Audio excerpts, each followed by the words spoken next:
Hi guys! For today's video ay meron tayong i-refresh na hair color. So actually, ako rin yung nag-ribbon niya last 2 months ago. Then ako rin yung nag-highlights niya way back 2022. At ayan, tumubo na nga yung dulo ng kanyang hair at medyo dry na rin yung dulo niya guys.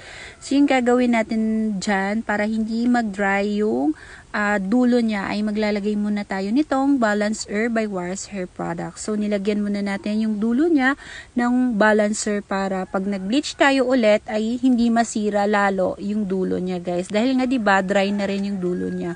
So para hindi talaga siya matamaan ng bleaching. So ayan, nagmix lang ako dito ng bleaching 6%, tapos naglagay na rin ako ng balancer sa aking mini mix na bleaching guys.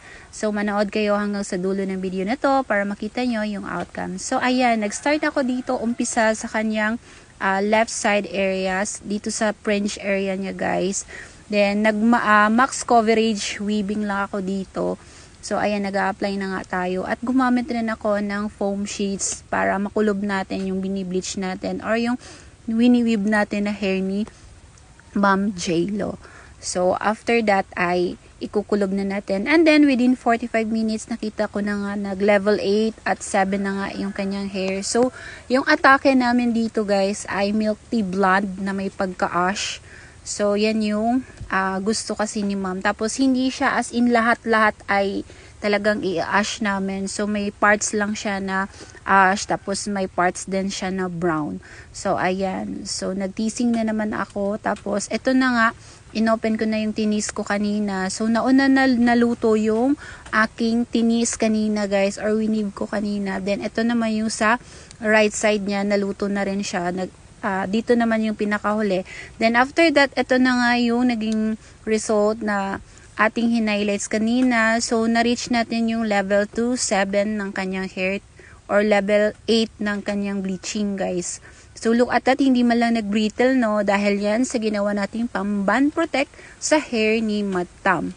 So ganun talaga guys, kailangan talaga maalam ka, may technique ka, may mga knowledge ka na alam para, alam mo na, para hindi masira or masunog. Then ito naman yung aking tinone down color sa kanya guys.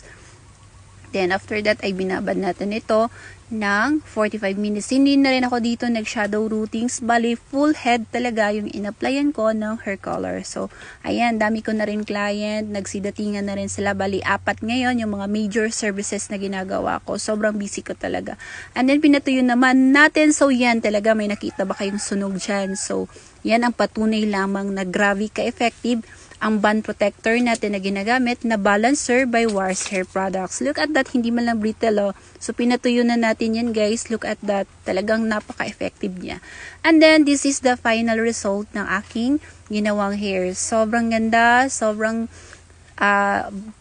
napaka-seamless din naman talaga ng naging highlights natin sa kanya. At hindi man lang din nasunog yung kanyang previous na hair color. So, speechless rin ako sa naging outcome ng kanyang hair. Sobrang ganda. At talagang napawaw rin si Madam J-Lo sa kanyang look.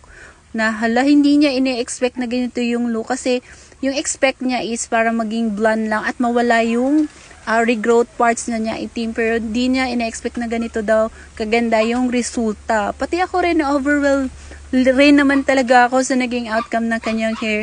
Napawaw rin naman ako sa kanyang look guys.